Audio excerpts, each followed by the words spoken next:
Lord, forgive me because I'm about to sin again.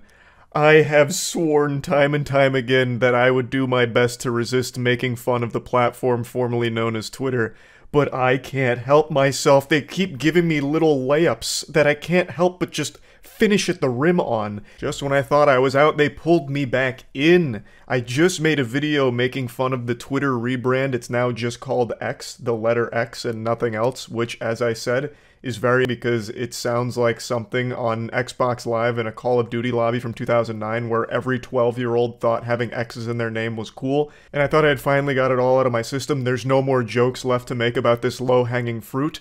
Until just now, with breaking news, they released their new official tagline, and I couldn't believe it. My jaw was literally on the floor.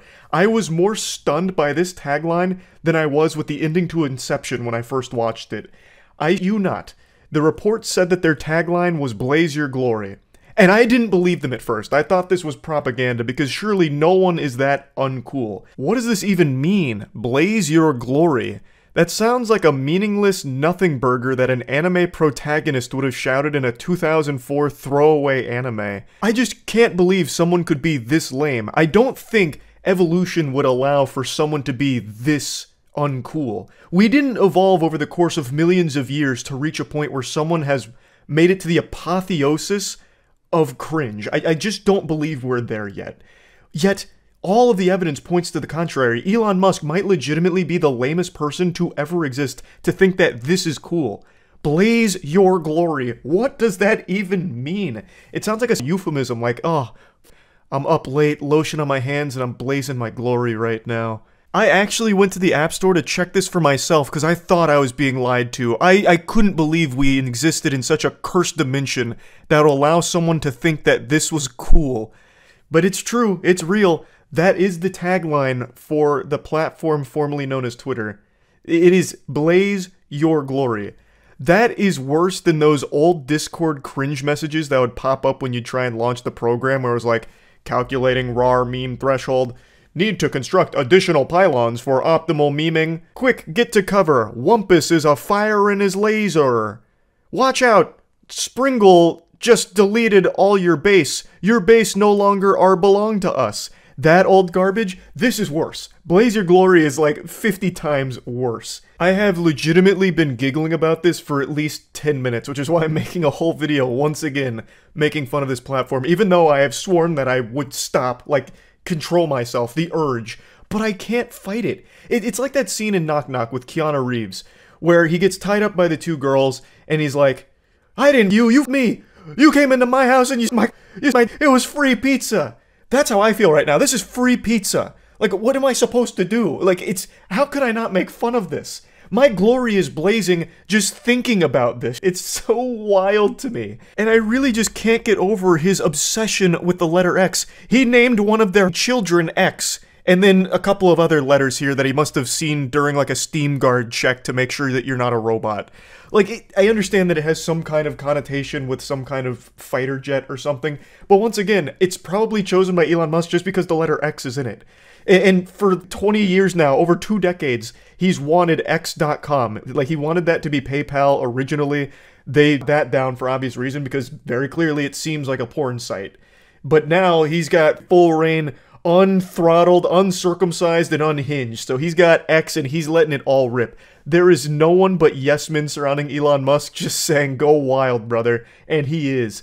The glory will not stop being set ablaze right now at the X headquarters. Just a few nights ago, they set up some kind of X sign, like a light beaming off of a sign to the building, like it was the goddamn bat signal, but for cringe. It was just like the letter X on a building. It looked horrible. It was disruptive. It was awful. It is just a non-stop roller coaster of... I really don't know how it's possible to be that uncool. Like, it's incomprehensible to me. I grew up as a loser, a weirdo, for sure. But even I would know that this is so... My cheeks would never stop being red. I would never show my face out of shame. I would legitimately be in a paper bag for the rest of my life. I wouldn't let people see my face if I was the guy that kept doing this with X and Blaze Your Glory. The shame would just be far too much to even put into words. I can't help but make fun of it. I really can't. It's begging for it. I think there is a chance Elon Musk has some kind of humiliation fetish.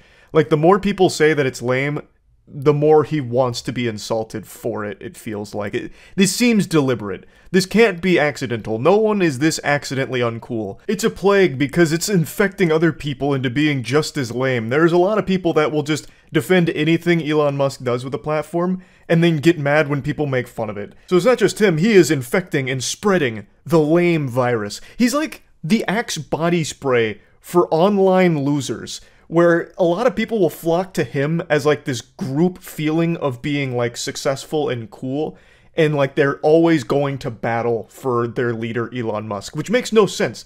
Again, I don't really care about Twitter's success or its failure.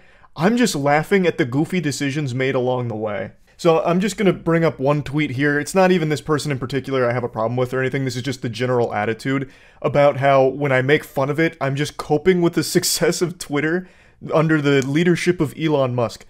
I don't give a f. If Twitter burns to the ground tomorrow, I don't care. If it's 20 times more successful tomorrow, I don't care. I think the platform, I'd prefer if it was in the dirt, buried 6 feet under. I think it's been a net negative for the entire world, but overall, its presence isn't something that disturbs me or makes me upset. I'm not coping with its success. I'm making fun of it. So even if it's 20 times more successful tomorrow, I will still make fun of it. You know what else is extremely successful? Selling soiled, used online to degenerates.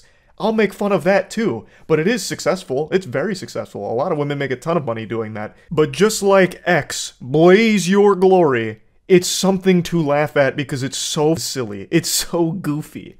So no, this has nothing to do with jealousy over a platform's success or its failure or anything. It is just legitimately comical nonsense along the way that is something to point and laugh at as a spectacle and shoot some spitballs at. It's a circus, and the clowns are dancing, honking their nose and making me giggle. It's just not that deep. There's really nothing to psychoanalyze here. You don't need to be holding up Rorschachs to me in order to get down to the bottom of it. It's just super simple. So just stop being so upset when people make fun of some goofy like this. Keep your glory blazing, take a step back, and share in the laughs. It's just that simple. You're not on the board of directors or anything. You don't have any like actual investment into the company. So whether it's successful or it's not, it shouldn't matter to you. Just have fun. Like, just enjoy the silly ride that we're all on here with watching all of these goofy things unfold in front of us. Maybe it'll end up making the platform 1,000 times more successful and becomes extremely profitable. And maybe, 10 years from now, Blaze Your Glory's on t-shirts. He's even got its own little mascot, like Ultra Lord out of Jimmy Neutron, the Glory Blazer or something. Like, maybe it's the biggest thing in the world, but it will still always be a goofy, uncool thing. Always worthy of being joked about. But anyway, I won't go on too much longer about it. That's really about it. May your glory be forever ablaze, my ex-friends. That's about it. So yeah. I'm usually not one to believe in the paranormal. However, I've recently been convinced that there's one man that's being haunted and possessed by a bad take demon. And if you're a fan of sports, you know exactly who I'm going to talk about. When you hear the word bad take, one image and one name pops into your head. Skip Bayless. He's been around for a long time. When I was a huge sports fan, I used to watch him and his shows as well. However, I don't much anymore. Now I just kind of see the viral clips of his most awful brain-dead opinions that are usually just way off the mark, or him just cosplaying as LeBron James boxers so he could hold his meat. I can't decide if he truly believes half that he talks about, because some of it's just blatantly wrong or just weird. So I don't know if he says it for the sake of shock and controversy for views, or if he really is just an android that's powered by awful sports takes, like he's algorithmically programmed to deliver horrible sports opinions. But last night, this reached the boiling point when he dropped this stinker. This tweet, I believe, is the highest ratioed tweet on the entire site. I haven't been able to find anything that has a stronger, fatter L+ ratio here anywhere. Now, before diving into what made this tweet so hated, I'll give context around it in case you're unfamiliar with the situation that it's in reference to. Last night in the Bills vs. Bengals game, a player for the Bills named Damar Hamlin was making a tackle and he got hit in the chest, and when he got up off of making the tackle off the ground, he collapsed. Medical personnel attended to him for about 10 minutes, performing CPR before he was taken away to a hospital. His condition was unknown, but it was very scary to see that. Most people were afraid they had just watched this young man on the field from this, and it was just a really horrifying situation all around. Of course, a ton of people from all over went on Twitter to talk about it as well as offer prayers, hoping for a full recovery for Damar Hamlin. And then there was Skip Bayless, who went on Twitter with 2 tweets that weren't anything bad, just kind of talking about what was happening and like how serious it was. But then on his 3rd tweet, something went awry. Some wires got crossed in the old dusty brain of Skip Bayless. This was not a 3rd time's the charm situation here. He let the bad take devil out to play. And that's when he dropped this tweet. This poorly worded masterpiece is what's getting dunked on right now. No doubt the NFL is considering postponing the rest of this game. But how? This late in the season, a game of this magnitude is crucial to the regular season outcome, which suddenly seems so irrelevant. Now let me break down why this was hated so widely, because when I talked about it on stream, there was a few people that were confused by it, which in turn confused me at their confusion, and it just became this degenerate cycle of spitting confusion at each other's mouths like 2 girls, 1 cup. So, the reason why most people, including myself, found this to be a dumb tweet is because of how callous it reads. It feels more like Skip Bayless is focusing on the importance of the game rather than Damar Hamlin's health. Instead of being concerned for Damar Hamlin here, he's more concerned about the game. And since it's an important one, they're considering postponing it, but how? That's a tough thing to do. Which he's not wrong about. Postponing and suspending a game is not an easy decision to make, and it is an important game, but that really isn't what's most important here. And when you read this tweet, it feels like he's saying that the game is what's most important. And that last line where he says, which suddenly seems so irrelevant, well, that little zinger had more interpretations than a Rorschach painting. So some people are saying this is Skip Bayless saying that, the game's important, but now it's not because of Hamlin, so he is putting focus on Hamlin. But the majority of people read that as Skip Bayless being disappointed that the focus is no longer the game. Oh, this game is so important, the magnitude, it's crucial to the regular season, and postponing it, how?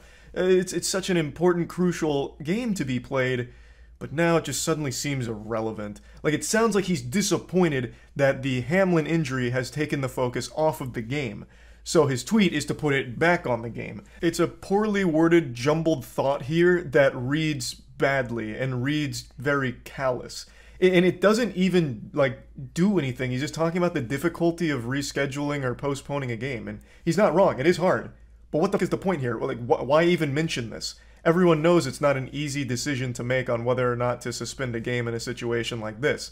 That offered nothing, and it just seemed like you cared more about the game than Hamlin. He did then drop this apology tweet. Nothing is more important than that young man's health. That was the point of my last tweet. I'm sorry if it was misunderstood, but his health is all that matters. Again, everything else is irrelevant. I prayed for him and will continue to do so. This one rubbed me the wrong way. This one grinded my... This is a little petty, but he's saying, sorry if it was misunderstood. Just take responsibility. You poorly worded it. Don't say, I'm sorry you guys didn't understand my wise words, my sage wisdom. I'm sorry it went over your head with what I was really saying. Just be like, yeah, I didn't word my thought properly. Because it is just poorly worded. It is just not worded correctly. If your point is all of this isn't relevant now because we should all care more about Hamlin's health than the outcome of this game, then you should have made that more clear, because the way it reads is that the game is more important than Hamlin's health. Which is obviously why Skip Bayless became a public toilet for everyone to in last night. Now, to give an update on Damar Hamlin's condition, as of right now, the most recent update, his vitals are back to normal, but he remains sedated. So things are trending in the right direction. The official statement for what happened here is he suffered cardiac arrest following that hit, and that's what was going on. So it's just a very scary situation overall. He remains in critical condition as of right now, but with his vitals being normal, things seem to be stepping in the right direction, so hopefully everything continues to improve for Hamlin's condition. Now, I do want to mention something wholesome that's happened in the face of all of this awfulness. Damar Hamlin had a charity that was doing a toy drive, and after this hit, they've raised over $3 million for that charity. So I just really thought this was something very positive from the community to come together to show support for Hamlin. So I definitely wanted to mention that. Overall, Skip Bayless does what he does best, make a fool of himself. The tweet was horribly worded. I don't not believe him that he cares about Hamlin's health more than the game. I feel like you'd have to be a real evil son of a to actually think the game is somehow more important than Hamlin's life. So it's not like I think that he's lying about what his intentions with the tweet were, but it's just so poorly worded, as are most of his thoughts throughout his entire career. So that's why he got dunked on. It is just still a tweet overall, and that's now become part of Twitter history as, I believe, the most ratioed tweet to ever exist. At the very least, the hardest ratio of 2023, and we're already kicking it off in a big way here with that one. That's going to be a tough ratio to beat. That's about it. So yeah. When I was growing up, I was an extremely religious kid. I stole my friend's Digimon cards in 4th grade and I never forgave myself. I was convinced I was going to be banished to the Shadow Realm, sent straight to hell. I knew that I had just broken one of the 10 commandments, but I couldn't, fight the demon that told me to take those Digimon cards. I thought the Lord was up in heaven wiggling his finger saying, "No, no, no, Charles, enjoy your time with Lucifer for this." But then I remembered what I was always taught, that the Lord could forgive any sin, no matter how great. But now that I'm an adult, I've learned that that's just not the truth, because there is one sin that is unforgivable, and that's cringe. And nobody is more cringe than Elon Musk. Now, I know I've made quite a few videos about Twitter and Elon Musk over the last month or so, but that's just because there's been so much silliness going on with it. But people keep thinking I'm some mindless drone who hates on him blindly for no reason, and that's just not the truth. I always give credit where credit's due. I've talked about this on stream, but I'll mention it quickly in this video before getting into the actual meat of the topic. Elon Musk seems to have been taking a hardline stance against the open pedophiles that were using Twitter unimpeded for years. I read a report recently that he's banned thousands of accounts from these predators that were openly sharing explicit child materials on Twitter. Those accounts are now gone, and I think that is a wonderful, great thing that he's done. I never have any problem giving appreciation for good things done by people that I might not like. Like, I don't just everything that someone does is evil just because I'm not a huge fan of them. Now, getting on to today's topic. Elon Musk has himself publicly yet again. He was invited on stage at Dave Chappelle's most recent comedy show and got booed. Extremely booed. It sounded like when Valve revealed Artifact at E3. Ladies and gentlemen, make some noise for the richest man in the world.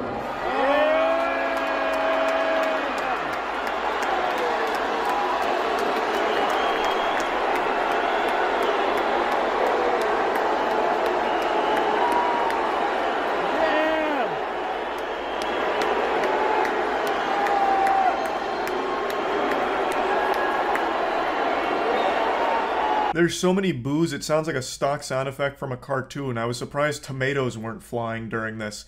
Like, there are, of course, some cheers mixed in there, especially from, like, the cameraman and the people next to him, but the overwhelming amount of the noise is boos. And it's not surprising, regardless of what your political beliefs are, the question remains, why is Elon Musk at a comedy show? He's not a comedian, he's not even entertaining. Every interview he's ever done, every show he's ever been a part of, he completely lacks charisma and he just doesn't really tell jokes in general.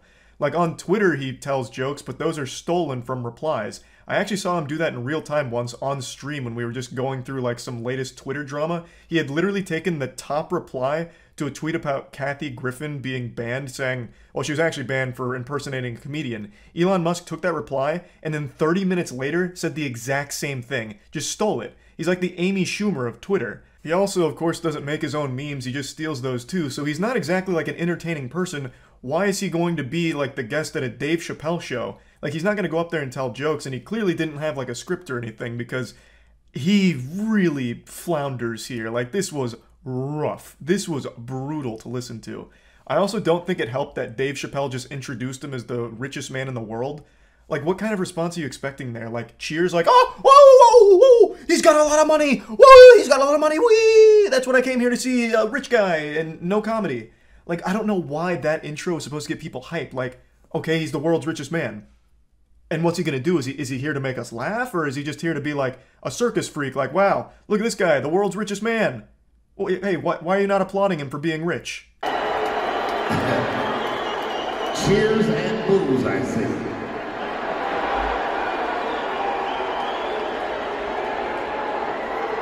Elon. Hey, Dave.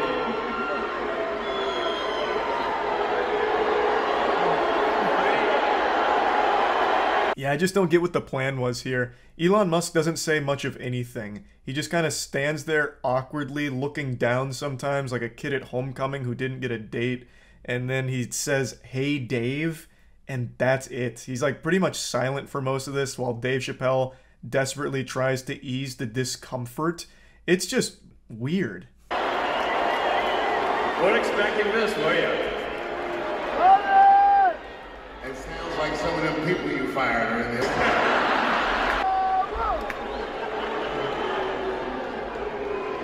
Hey, wait a minute. Those of you booing.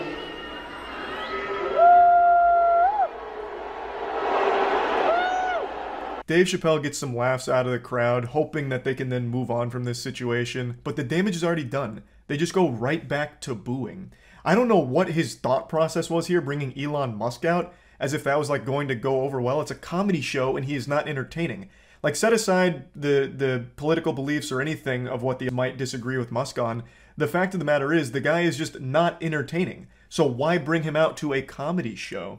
Like, he's already come out here and now is the vibe of the entire atmosphere, like a cop showing up to a frat party to shut it down.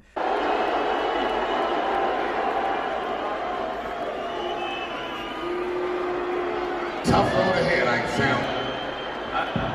But you notice one thing? All those people are booing, and I'm just pointing out the obvious. You have terrible seats, and I understand. All coming from way up there. This is when it gets super sad. Dave Chappelle starts fighting for Elon Musk's honor like a K-pop stan going to defend him in the comment section. So Dave's diving in front of all of the boos that are being tossed his way like he's deflecting bullets from the president. And he just on his own for not liking Elon Musk popping out here like a jump scare. He says that the majority of people booing are the ones that have terrible seats, thus implying it's poor people that are booing him. Like, what the man? That's just like a lame joke, like, in general. I understand that you're probably like a little panicked here and very uncomfortable with this situation because the guy that you invited up, your buddy, isn't being received well by your... But why are you on them for it? It was a stupid idea to bring him out in general. Even if he wasn't like a controversial figure, if you just bring up someone that's not even with comedy, they're probably not going to be received well at a comedy show. Like, it's just that simple. Like, he could have called up like, "Hey, everyone, and now introducing the world's best plumber. This guy's helped me with so many of my toilets." Like, okay, and why is he here? Like, why are we supposed to get excited for that? But at least in that hypothetical situation, the plumber has a chance of being, like, fun to listen to with jokes. Everyone already knows Elon Musk can't tell jokes, so there is literally nothing to even be remotely excited about other than, like, hey, he's got a lot of money. Like, what? Like, it just doesn't make any sense. Dave, what should I say? Don't say nothing. Okay. It'll only spoil the moment. Do you hear that sound, Elon? That's the sound of pending civil unrest. Oh, that desperate Dave, what should I say? Oh my god, it's like in middle school when you're giving that presentation, you're super nervous and you start freezing up. Oh, me. Dave, help, please. What should I say? Tell me what to say. Like, what a disaster. Now, we talked about this on the podcast, and Kaya made a good point. What should have happened here if they really wanted to integrate Musk into this, it should have been treated like a roast session. The guy is not good with, like, scripts or anything. Look no further than SNL when he bombed on that. But you could treat it like a roast session where Dave Chappelle makes jokes about him, you know, all that, and Elon Musk takes it on the chin. It makes him look humble and like a good sport. But this is just a disaster. And speaking of disasters, the first 2 accounts that posted footage of this got deleted. Now, whether or not they were banned for sharing this moment of Musk, or if they deleted the accounts themselves, there's no telling. But the first 2 accounts that posted this video are no longer on Twitter, which is a little weird. I'm going to hope they deleted it themselves and weren't banned for showing this video. Because if so, that would be a huge red flag on the enforcement of Twitter's policies, because there's no rules. This is just showcasing a really moment from Elon Musk and Dave Chappelle here. Like, that's not against the Twitter terms. There's no reason why that should lead to a ban. So I'm hoping that their accounts were just deleted, and that them being banned is just a conspiracy. But there's no telling. What is confirmed, though, is Elon Musk made this tweet about 2 or 3 hours after being booed off stage at Chappelle's performance. Now, whether or not this is in response to getting booed, I don't know for sure. But he said the woke mind virus is either defeated or nothing else matters. So he leaves the stage with tears in his eyes, his ego shattered, and then shortly after, this tweet comes up. I don't know if this was just weirdly timed pandering or if he's actually blaming woke people for getting booed off stage, but to me it feels like he really believes the only people that would boo him are woke people. My man, you were at a Dave Chappelle show. That is not a woke... You can't keep falling back on this woke boogeyman and just writing off people that don't like you as being plagued by wokeness. You went to a comedy show, you're not a comedian, and you're not entertaining. Of course that wasn't going to be received well in any universe. Oh, also, I think it's only fair I mention how the show actually wraps up. Elon Musk gets into a crouch position, makes a huge gesture, gets the mic and says, "I'm rich," and that's it. And he actually butchered that line, by the way. He delivered it like there was peanut butter all in his mouth, so he couldn't actually get all the words out properly. And then the music plays and they walk off. It was rough. This just goes to show you no amount of money in the world can prevent you from being cringe. That's about it. So yeah. Let me go ahead and ease your worry. Don't panic. I haven't fallen off the wagon. I'm not back to the addiction of clowning on Twitter / Elon Musk and a lot of the unbelievable cringe that he indulges in. That's not the purpose of the video today. I know I've made a lot of videos about that platform, X, formerly known as Twitter, which no one calls it X for good reason. It's an absolutely atrocious name. I'm already getting off on a tangent here because they're making fun of Twitter is more addictive than Magic the Gathering card collecting. Like, there's just something about it. It just feels so good to insult, to spit on it. But again, that's not what I'm doing today. So don't worry, I made you a solemn vow, a promise, that I wouldn't just keep making fun of that platform. I want to talk about what they're trying to do right now with streaming because I legitimately do think it is a good thing. But we are still going to sprinkle on some seasoning here of some insults because the very first test stream for Elon Musk on Twitter did not go overly well. For those that don't know what I'm talking about, Elon Musk has been making a big hoopla about making Twitter a strong streaming platform. He really wants it to be this all-hub for content, to keep you hooked like cigarettes. So it'll have a little bit of everything, and that includes gaming streams. So in order to test it, he went live last night to do some Diablo 4 runs. And boy howdy, it didn't go swimmingly, I'd say. I got to watch most of it unfold live on stream last night with Matt and Danny, and it was a confusing mess of a stream, but I do think the idea of bringing streaming to Twitter is a solid idea. I have long been an outspoken advocate for competition, and in the streaming space, it's been mainly dominated by Twitch for a long time. Of course, they've been floundering a little bit here. Unfortunately, SpongeBob has been whipping up some nasty patties of some ideas at the Twitch headquarters, so they haven't been really crushing it at the top, which has led to the rise of other competitors that are legitimately popping off. Like, they're not nearly to Twitch's level, but they are competitive in the market. So things like Kick, Rumble, YouTube, Facebook, not so much. Facebook is a place where streaming goes to. That's just kind of like a sad, pathetic joke of a streaming platform, but it does exist and it does pull some numbers. Point is, streaming has become far more competitive over the last couple of years, and now Twitter is looking to have a strong streaming competitor as well. And overall, I just think it's a good thing because as more competition arises, it forces all of the other platforms to improve. So mainly YouTube and Twitch, which are the two biggest. If there's more competition out there, there's more reason for them to improve their service, so overall competition is always the best thing for consumers. So even though the first stream was rocky, and Elon Musk is the furthest thing from a streamer, it at least is a proof of concept that shows that they do want to actually make streaming prevalent on the site, which again, I think is helpful to the entire streaming ecosystem because then the top dogs can't just endlessly coast and stagnate and refuse to improve their platform. They'll need to. Hopefully, Twitter becomes a legitimate competitor with streaming. So let's go ahead and take a look at how Elon's first stream unfolded, because it's a bit of a head-scratcher. The candle's the size of him. That is a candle. That looks like something out of Dark Souls. What is that? That's cool. I kind of want one. That's like... We're going to watch his house burn down in real time. He told us he wanted a candle, and they were like, "How much should it cost?" And he was like, "I don't know, $45,000." Okay. How much do candles go for? Like $400? I just think should be good enough. Breathing directly into the mic now. Yep. 5-foot candle. Let's see. He's actively trying to sell the oxygen out of the room. God damn, these are big. This looks like a satanic ritual room. It really Last time, even does. if it's just subscribers, There's it's nothing just on the streamers, walls. cool. It's just empty with a giant Okay, now it'll candle. come through. He's really breathing into that mic.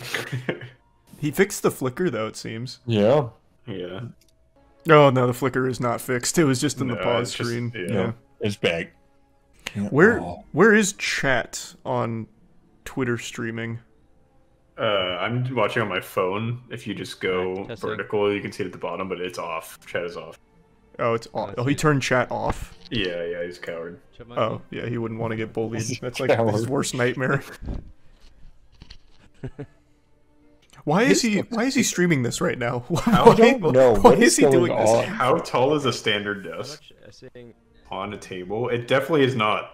It's 100% not on a table. You No, can it's see it not right on the now. table. Yeah. Yeah, it goes all the way to the ground. And then the question is there a mirror behind him, or is there a is. second massive He's just got candle? he's got rooms of candles. When there's not a flashbang on his face, this actually looks like dark and darker. It looks Yeah. so demonic. It's dungeon-esque. Somebody said with the lights on, homie, he looks like he's in the presence of a deity.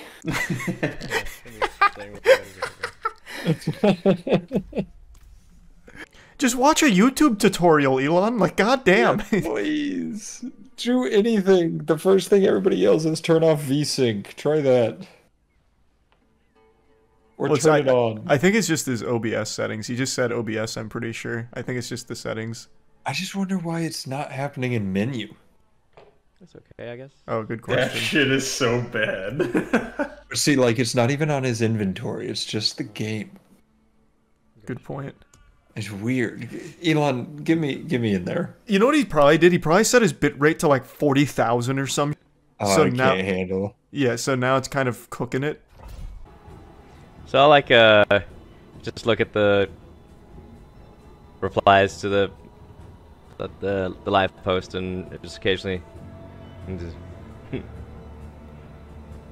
Sir, What was that statement? What the that fuck? was not a complete sentence. What was that? It sounded like he casted a spell. Yeah. This is supposed to be a speed run, right?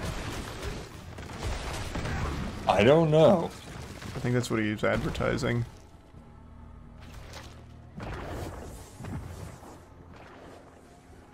oh my god!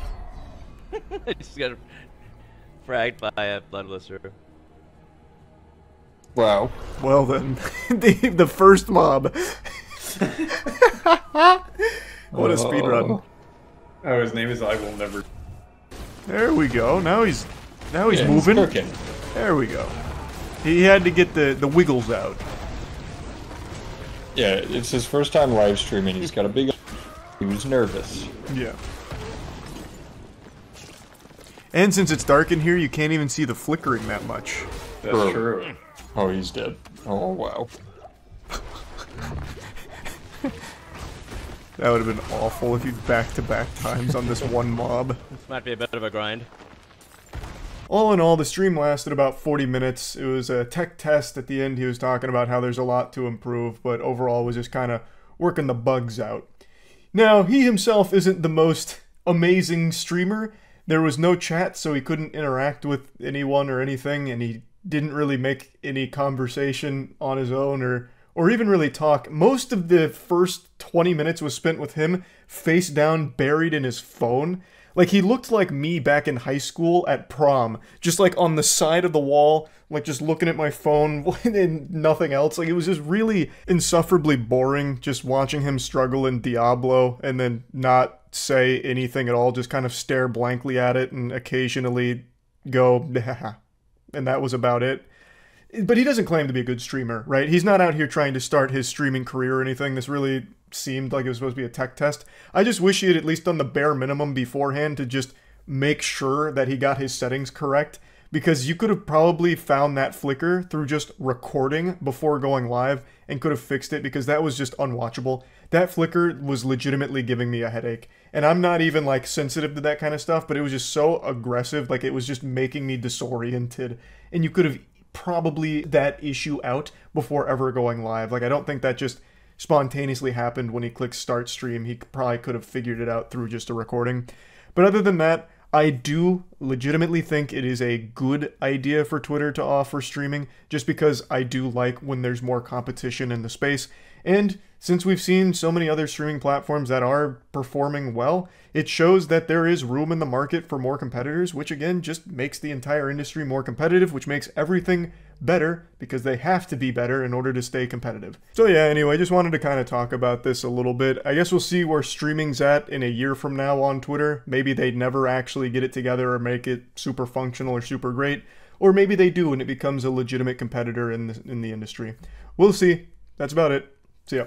When it comes to making predictions, I'm wrong more often than a March Madness bracket. If I was a meteorologist, they would have me publicly at the town square while people throw tomatoes at me because I would legitimately never predict the weather correctly. And I almost think that that's more impressive, the fact that I can't even accidentally get a prediction right. But that doesn't mean that I don't like to keep trying, so that's what I'm doing today. I may be 0 for 100 on predictions, but we're about to change that. The curse will be lifted. Statistically, you gotta get one right eventually, and this is my one. I know for a fact Elon Musk will never fight Mark Zuckerberg in a real fight. Now, maybe they get together in the octagon and play a game of patty cake or a little boxing with headgear like it's straight out of SpongeBob karate episode or something, but they will never actually have a fight. For those that don't know, for the last couple months, Elon Musk and Zuckerberg has been posturing that they're going to fight each other, like in a legitimate fight. But I just don't think that's going to happen. I think this is all just publicity and attention because Elon Musk loves attention. He feeds on that more than a plant feeds on sunlight. Elon Musk photosynthesizes attention the same way plants do. It's how he lives. So I think that's the actual motivation here, is just to keep his name in people's mouths. Because there is no way he has ever thrown a punch in his life. His body is built like a tub of mayonnaise. It looks like he's smuggling 6 bowling balls in his torso. I don't think his confusing body geometry would even allow for him to throw a punch. It'd be like trying to stretch a wet spaghetti noodle. There's no way he's ever trained, nor ever even thrown a punch at a punching bag, I don't think. So this would just be a ridiculous fight to take because Mark Zuckerberg, the goofy, soulless android straight out of Skynet, actively trains in Brazilian Jiu-Jitsu and actually just won a gold and silver medal in a Jiu-Jitsu tournament a month ago. Which initially that headline didn't impress me because Zuckerbot went in there, opened his wallet and paid everyone to just throw against him so he could feel good about himself. But there's footage of the event and he is pretty solid. He is actually pretty talented. It's clear he takes it seriously. He's also just been training with experts as well to become better at it. So this is something that he's serious about. Meanwhile, the only thing Elon Musk is serious about is tier memes. Like the crustiest, dankest memes ever that no one can even ironically laugh at. If this was a fighting game, Elon Musk would be in the unusable below F tier ranking. Meanwhile, Zuckerberg would be like C tier. So there's just no chance. Like there's literally no chance Elon Musk would win this fight, and he knows it. Mark Zuckerberg would his meat. Mark Zuckerberg would rip his tongue out and lick his ass with it. Like Elon Musk would truly get brutalized, I think. Even though Elon Musk definitely has some size on him, it doesn't matter because there's no way Elon Musk can use his size unless he tries to do some kind of weird forbidden jutsu where he like oils himself up to get real slippery and like slides around and attacks him like that. Like I don't know what else he could possibly do because he doesn't train. He hasn't trained and he won't train. So he's already planted the seeds of doubt. He made a tweet not too long ago talking about how he might need back surgery. So he's already like alluding to some excuses he could use to get out of this fight to weasel his way out. So I just don't see this fight happening. I really don't see this fight happening at all. But it hasn't stopped the hype train. Elon Musk keeps talking about how it's definitely going to happen, and he even makes like these bold claims about where it's happening and when. Meanwhile, Zuck on Threads, and also, God rest the soul of Threads, that didn't make it more than a month before it. What a tragically fast demise that platform had. I don't know anyone that still uses Threads except for Zuck now. That's just like his quarantine zone, his containment unit. He just goes in there and speaks, and that's the only thing left on Threads. But anyway, Zuck made this post in response to all of the posts Elon had made about how the fight's, coming up pretty soon. Zuck said, "I love this sport and I've been ready to fight since the day Elon challenged me. If he ever agrees on an actual date, you'll hear it from me. Until then, please, anything he says has not been agreed on." Which I 100% believe Mark Zuckerberg here because Elon Musk does nothing but make false promises and just make up. Like, the way Elon Musk talks about it, you'd think the fight's happening this weekend.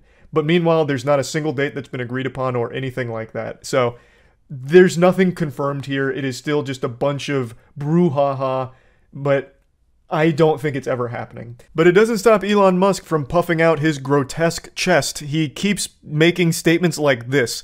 So this was in response to Mark Zuckerberg saying, you know, just take everything he says with a grain of salt, but I'm ready to fight whenever. Elon Musk said, if Zuck wants my tongue, I guess. I don't really know what this emoji's supposed to mean. And now it just seems like he's more flirting than anything.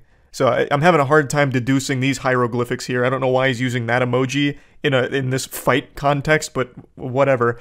If Zuck wants my tongue, really wants a lesson in why there are weight categories in fighting so badly, I could just head over to his house next week and teach him a lesson he won't soon forget. Elon is legitimately a 14-year-old on Xbox Live trapped in the body of a 50-year-old grown man. It is incredible. Like, this is actual old Call of Duty lobby energy here. Elon would never actually fight Zuckerberg. That's what I truly believe. If he did, that would not go well, I imagine. I really do think Mark Zuckerberg would him up. I really think Zuckerberg's got psychopath energy. That man's probably got so much pent-up rage from the colossal historic failure of the metaverse that this man is just looking for an excuse. And Elon Musk might be that excuse. I think he would just absolutely destroy in this billionaire beatdown against Musk. But once again, I don't think we'll ever know for sure because it's not going to happen. That is my prediction. I wanted to put it out here because sometimes I like to get my predictions out, and so far every single time they've been wrong. Many of you may remember I made a video talking about Halo Infinite not being real. I made that video like 4 years ago or something when they first showed like the early trailer, then a year went by and they didn't show anything else, and then like 6 months went by and they showed like actual pre-alpha level footage, and I proclaimed that the game is probably not real and even close to being released. But then it came out like a year and a half later, so it looked like they did have it cooking in the oven. And unfortunately, you know how the story goes, they served it raw. It was missing like half of the game's overall content it was supposed to have, and then it remained in a completely barren wasteland of a state where they weren't adding or changing anything about it, and then they eventually just canceled a lot of the components. And well, it's actually a very sad story, the post-release of Halo Infinite. Good news though on that front, they're getting it together. Halo Infinite's made quite a few new updates that are actually pretty well received. I haven't personally tried them myself, but they do seem like quality updates. They finally got Forge in the game, you know, like 2 years late, but they got it. Like, baby steps, damn it. They finally started adding some to the game, finally starting to turn it around. Maybe too little too late, but the point is, I'm way off topic now. Point is, they did at least start making improvements there. But I did make the prediction that it wasn't even real, which I was wrong about, and that to tie it all back to what I was saying. Point is, I'm bad at predictions. I usually get them wrong. This one I am very, very confident on. I don't think there is a world where Mark Zuckerberg and Elon Musk have a legitimate fight against each other. I do think there is a chance that they'll have some kind of really silly show match where it's clear that it's not a real fight, it's just some kind of scripted mess, or some kind of very haphazardly thrown together disaster where neither person is really fighting. It's just like they're toying with each other and pretending it's a fight. Like, I'm talking CW level choreography of a fight. Like, I don't think they'll ever have a real one, but I do think there's a chance they'll have a fake fight against each other just to try and capitalize off the hype. But anyway, just wanted to get that out there. That's really about it. So yeah. The day of reckoning is upon us. The Armageddon the Bible warned us about has finally come true. The demon of Dogecoin has taken over Twitter, and he's already made some changes internally. It took only a matter of minutes with Elon Musk at the top of the Twitter food chain for him to let WrestleMania run wild and start firing people, including 3 top Twitter executives, the CEO, the CFO, and the chief legal officer. All of them were immediately just let go by Musk. Now, of course, they're not leaving without some compensation. They're getting a lot of money in this firing. But even still, he just took 3 of the top executives and just said, pack your bags, you're going home. But before I get into those changes, I want to go over the reception to this news because I've already seen some wacky tantrums being thrown about it. And overall, people are more divided than my butt cheeks on how to feel about all this. So I want to give my perspective right away. I'll toss my take out there. I think this is just going to be a huge nothing burger that most people are going to forget about in 2 weeks because there's not going to be any meaningful, noticeable difference in the platform itself with Elon Musk at the helm. I think the problem with Twitter isn't necessarily a platform problem, it's a people problem. It's just dumb, stupid idiots on there, and since everyone has a voice that's amplified because of just how big Twitter is, those things gain steam, gain traction, and then you have people always arguing with each other over the stupidest. Biff Cheeseburger over here is talking about how women are abused because it's their own fault for what they're wearing, and then that ends in like a giant viral conflict where people are somehow debating this as if there was ever even like a legitimate argument in the first place, besides just the incoherent ramblings of a raving lunatic. So I don't even think the biggest problem with Twitter is with the platform itself. It really feels to me like the main issue is just the people. Twitter is a more toxic place than Chernobyl. Twitter is like the modern age equivalent of using asbestos in everyday life, just slowly in your brain cells instead. It's just awful. And I don't know what Elon Musk could possibly do to make it better, but I also don't think there's anything he could do to make it worse. I think currently Twitter is in the worst possible state it could be, and even if he starts unbanning accounts, I don't see that somehow making the platform worse. Like, it really feels like it's genuinely rock bottom, like the bedrock in hell itself. So really, the only way to go is up from here, but I just don't see it happening. I can't imagine a world where all of a sudden Twitter rallies and becomes a positive force for good in the world. But maybe I'll be proven wrong. Maybe Elon Musk has some grand vision for the platform that I'm too stupid to see. Though I highly doubt that he has any plan at all besides he thought it'd be a fun joke and he wipes his ass with $40 billion, so why not buy it?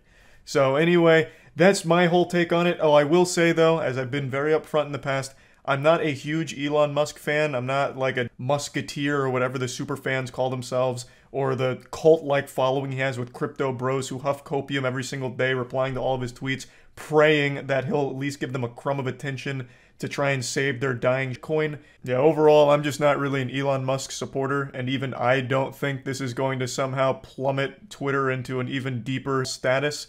But some people really seem to think so. I won't go through a ton of them. In fact, I really only want to look at one. Most of the responses were very pretentious and exaggerated about how this is like going to ruin the entirety of society. This is going to plunge us into a deeper divide and everything's ruined now that Elon Musk has Twitter. But the one I want to focus on is one that I saw floating around all over the place, and it said, "The gates of hell opened on this site tonight." As if they weren't already. There are pedophiles using Twitter openly. Zoophiles that get viral posts talking about how zoophile acceptance is important. Twitter is already the gates of hell, and we are constantly taking a look into the abyss. That's not going to change with Elon Musk at the helm now. It's not like it was in a good state before Elon Musk. It's not like Elon Musk came in here like a burglar in the night and stole the crown jewel of society. He basically came in here like a garbage man and swept up a pile of dog and kept it to himself. Nothing is really much worse right now. I don't know what this journalist who made the tweet was seeing. I don't know where they were that all of a sudden Elon Musk taking over suddenly sprung forth all kinds of foul miasma that just spread throughout all of Twitter like a plague. It's exactly the same. The only thing that has changed is internally, and they are big internal changes. By firing these top executives, he's sending a message that he's just gonna run this with an iron fist. And he's been very adamant about making Twitter more welcoming to free speech and less censorship. I'm not a fan of censorship, I've made that clear. I have an overall dislike for censorship, so it's not like I'm exactly crying over him firing people that were very for it. So him firing these people doesn't make me upset. It seems to have made other people upset, which surprises me considering most people don't like the state of Twitter pre-Musk anyway. So I don't think there's anything wrong with trying to change course and experiment with other options to make Twitter somehow marginally better. He said in a Twitter post that he's going to be forming a content moderation council with widely diverse viewpoints and that no major content decisions or account reinstatements will happen before the council convenes. And so far, this is the only strategy he's revealed publicly with this team that he's going to be setting up. And I guess we'll see how it all plays out. I, again, don't think this is going to lead to any changes, positive or negative, to the user experience on Twitter or the platform as a whole. I guess we'll see, though.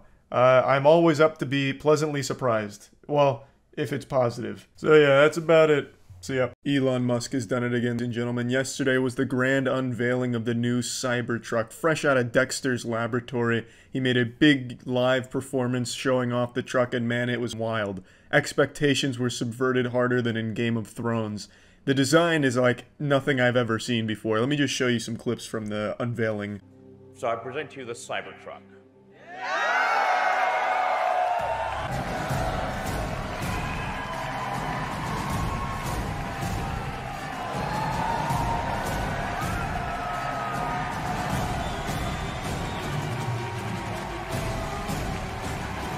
Elon had this popping off like you were at an EDM rave. This was hype as I half expected The Undertaker to be coming out of that tunnel instead of the truck. This was like some WWE pyrotechnics display. This is the Super Bowl of truck announcements.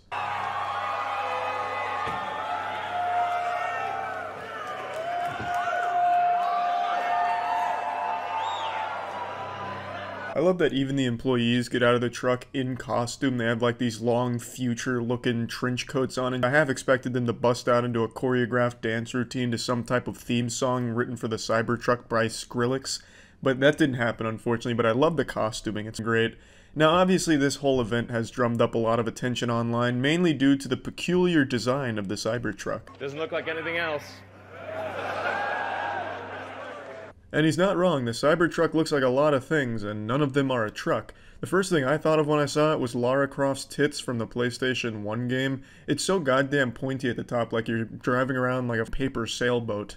It just looks so low polygon, like as if you entered into a Halo game, but the Warthog's textures haven't finished rendering, so it's just like this polygons on your screen.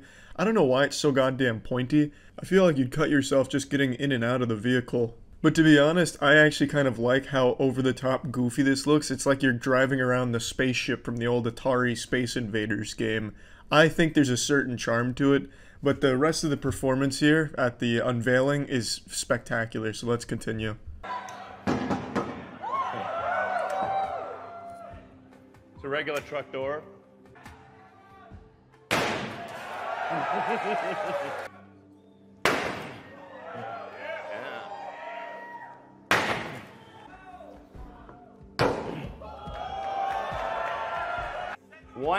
Really wind up.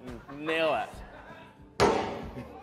So this was a demonstration of its armor capabilities in case you find yourself driving through a rough neighborhood of anti-vax moms who start trying to hunt you down with their sledgehammer. Ordinarily on a normal truck door, as you saw, it would dent it, kind of get up a little bit. But if you're driving the Cybertruck through that area, they can't get through that with a sledgehammer. What if we shot it? Let's shoot it. Whoa, now you've gone too far, Elon. Shooting it with what, a 50 caliber round? Phalanx gun? Railgun? Think it'd probably stand up to all of it.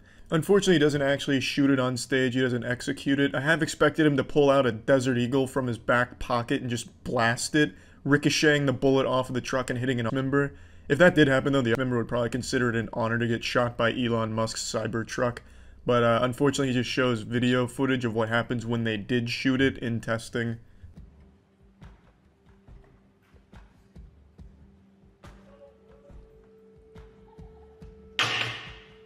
Nothing.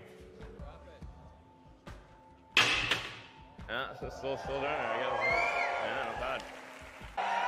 Yeah.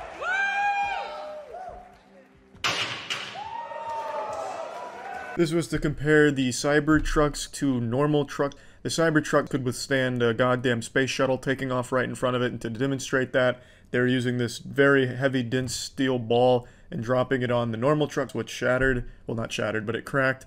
And using it on the Cybertruck where it didn't crack at all. So you had Danny Sexbang going up the ladder and dropping it on it, and you saw it didn't crack or anything. Very impressive stuff, but I would have done it a little differently. If I was in Elon Musk's shoes doing that, I would have had like a Cirque du Soleil juggler juggling those steel balls and then just dropping them one at a time onto the piece. It would have been a really cool performance, and I think it would have added a lot more to the display. Sure? Yeah. Oh my god. Well, maybe that was a little too hard. It didn't go through, so that's a plus side. Let's try the right. Try that one, really? Okay. Yeah. Sure. Oh, man. It didn't go through. Unfortunately, that man's arm is just too strong. A professional pitcher throwing that steel ball at it never stood a chance. He could take down a building with that. He's got like a little wrecking ball for an arm, and he's just throwing it at it. Yeah, there was no chance. So unfortunately, the cracked quite significantly, which wasn't in the script, but god damn it, Elon Musk's recovery was pretty solid. At least it didn't go through, so that's good. You're being hunted down by a major league pitcher with a steel ball in the Cybertruck, make it up, but it ain't gonna take you down.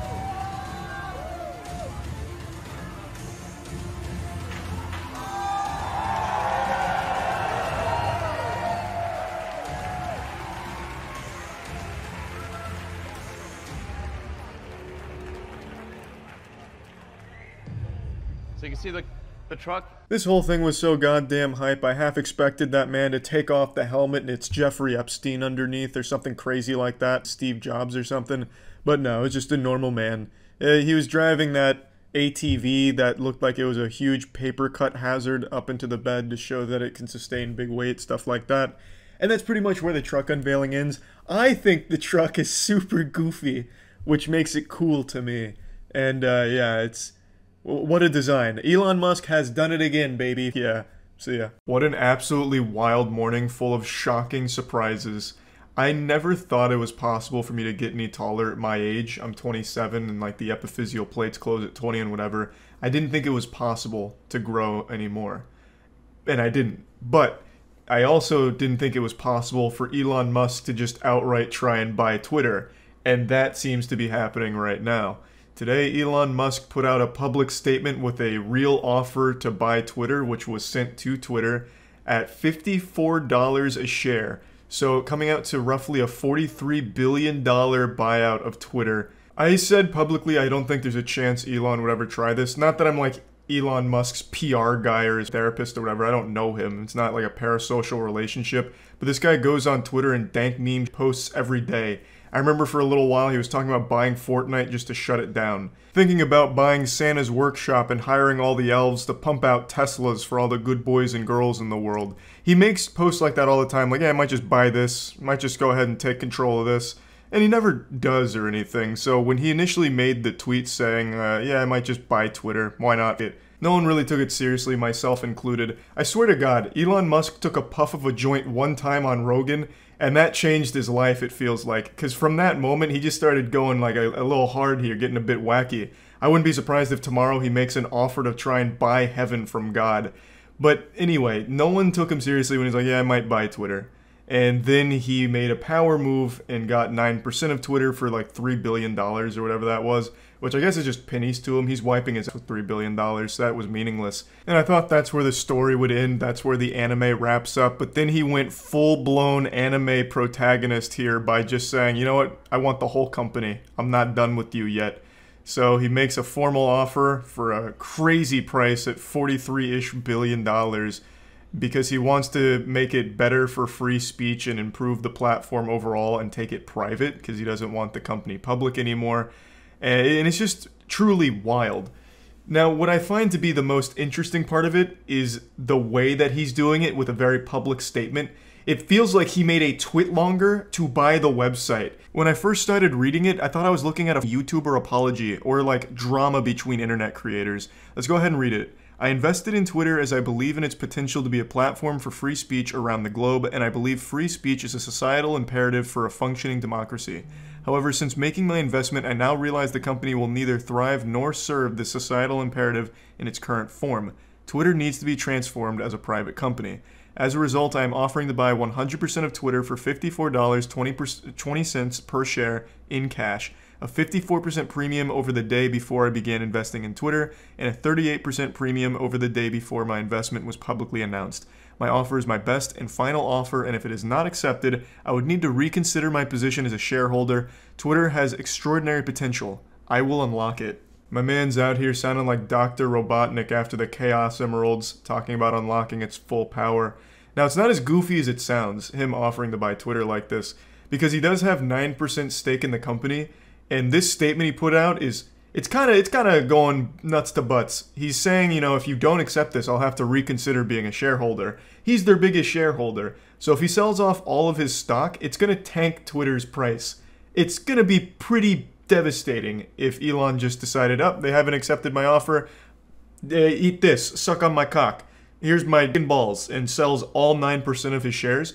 That's not good for a company's stock price, but it is good for Elon. I'm a dumb troglodyte and not super smart when it comes to these things, so in my eyes, it seems like he put his in there, where even if they don't accept his offer, he just gets to sell his stock and make money off of that, which is good for him, or they accept his offer and he gets the platform that he's been addicted to for the last few years. This guy posts more on Twitter than a 16-year-old girl, so I mean, he gets to have his dream platform under his belt and do with it what he wants. I don't exactly know what he's going to do to make Twitter better, if such a thing is even possible, but I also don't think he can make it worse. I imagine it's just going to be exactly the same as it is right now, but I've been wrong millions of times before. Maybe he's going to change Twitter where you log in and get free ice cream. I couldn't tell you. But from the perspective of a little reptile brain idiot like me, it seems like no matter what Twitter decides to do here, Elon Musk wins. He either gets Twitter or gets a big payday when selling the stock. But you know who never wins with an Elon Musk tweet? Gab. On every single tweet Elon makes, I see Gab make a desperate post for Elon to notice them. Gab is supposed to be a free speech alternative to Twitter or something, but every time I've checked out their website for even a millisecond, the top posts are either QAnon conspiracies or just actual, and the comments just have a lot of people using the N-word. I don't know if that's the entire community, it's probably not representative of the entire Gab group, but Jesus Christ, it is weird. And I really feel like every single time I see Elon tweet, Gab is just beneath them replying to it, either begging for some kind of attention or recognition from Big Daddy Elon, or begging for investment. So when Elon made this offer tweet where he goes through like trying to buy Twitter, Gab made their offer to Elon saying, this is all a bunch of hogwash. This is garbage, Elon. How about you sell your Twitter stock and then invest $2 billion into Gab and we'll take the world over? And it's just so desperate. And then he even signed, it comes from their CEO, and then he even signed it at the bottom with Jesus Christ is King. Even the Gab community wasn't excited about it. You can read some of these posts talking about like the relationship between Elon and Jesus Christ isn't strong enough, and about a transhuman agenda to build a prison planet. And then, of course, going right into the N-word, and then microchips in people's brains. And so not even the Gab community was excited about another desperate post from their CEO begging to suckle a little bit of milk out of Elon's bosom. But yeah, I just wanted to briefly at least mention that Gab part of this, because they are always in the replies to everything Elon does, and it's so sad. And not just them. NFT crypto bros. In every Elon tweet, they are begging for Elon to mention their coin or their NFT project. Like, hey Elon, what do you think about this dolphin butthole? Is this the next big NFT craze? Or like attributing a quote to Elon where it's like, in quotes, this is the best NFT ever made, Elon Musk. Thanks Elon for the endorsement from some garbage crypto thing. It is always his replies now since the whole Dogecoin. It's wild. I don't know how there is so little shame on Twitter. But anyway, I just wanted to at least mention those two things briefly. So the whole situation is wild with Elon attempting to buy Twitter. I think even if successful and he gets Twitter, I don't think anything changes with the platform. I don't know what he could possibly do to make the platform any less of a giant cesspool than it currently is. But, I mean, good luck, I suppose. To me, it just seems like he's throwing $43 billion or $41 billion. I actually can't tell because a lot of different places are reporting a different number. Between $41 and $43 billion, it just seems like he's flushing it down the toilet. And it's the grossest, filthiest toilet imaginable since it's Twitter. But, yeah, anyway, just wanted to at least talk about it since it's such a crazy topic. That's about it. See ya.